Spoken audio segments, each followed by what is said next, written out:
శాంతి కళ్యాణం. సో ఒక మా ఇన్విటేషన్ తీసుకొని పోయి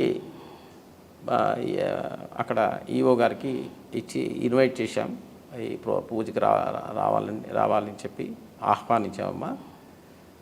సో ఇక్కడ వాళ్ళు చెప్పింది ఏంటంటే, మీరు భద్రాద్రి పేరు పెట్టుకొని మా ఆలయాన్ని పేరు పెట్టుకొని మీరు విరాళాన్ని స్వీకరించి కోట్ల రూపాయలు మీరు వసూలు చేశారు అని వాళ్ళు చెప్తున్నారు. ఒకటోది. రెండోది ఏంటి అంటే, భద్రాద్రి అనేటువంటి ఒక వర్డ్ని దాన్ని తీసేయాలి అని చెప్తున్నారు. మేము 2016లో అక్కడ అమెరికాలో మేము Bhadradri Srirama temple of USA అనిందే రిజిస్టర్ చేశాం.